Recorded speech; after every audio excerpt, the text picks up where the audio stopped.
Bonsoir et bienvenue. Je suis ravi de vous revoir sur RTV dans l'émission Santé Plus. Aujourd'hui, on va parler d'un nouveau sujet, c'est la nouvelle approche pour se nourrir. En prenant l'être humain, filles, garçons, adultes, personnes âgées, dans leur dimension actuelle, c'est que le monde entier, c'est presque une petite ville. Il y a beaucoup d'événements qui nous entourent et on a accès à tout via Internet. Donc, on peut voir la personne en Est comme dans l'Ouest et dans tous les continents. On peut voir comment il vit et quelles sont les habitudes qu'il mène pour vivre.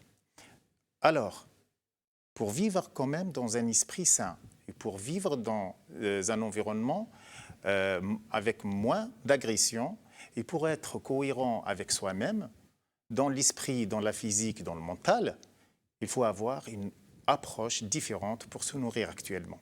Parce que nous avons vu, durant plusieurs émissions qui ont passé, c'est que se nourrir n'importe comment, apporter beaucoup de calories, manger sans respect, ça apporte beaucoup de maladies, principalement les maladies cardiovasculaires. Je pense que maintenant, et via ces plusieurs émissions qu'on a menées ensemble, c'est qu'on a sûrement construit une idée sur la façon dont on doit se nourrir. En général, après le ramadan, ou bien même maintenant, et pendant notre vie, il faut être avec une grande responsabilité et conscience devant tout ce qui nous entoure comme tentation pour manger.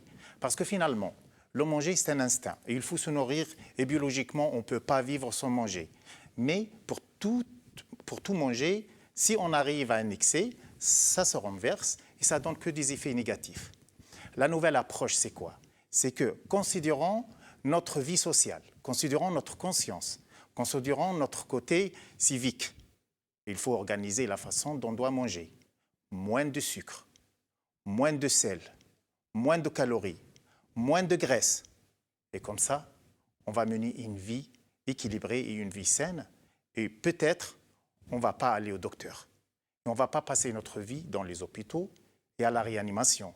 Peut-être dans les agressions aussi, parce que nous avons vu qu'équilibrer sa méthode de manger, c'est que développer un système immunitaire énorme et puissant, c'est que réguler toutes les fonctions glandulaires. Donc, prenons ces avantages du jeûne pour continuer à vivre sainement. Et ce que nous allons voir de l'émission qui va venir, et l'émission prochaine, c'est comment on doit se nourrir après le ramadan. Donc, bonne soirée et à la prochaine.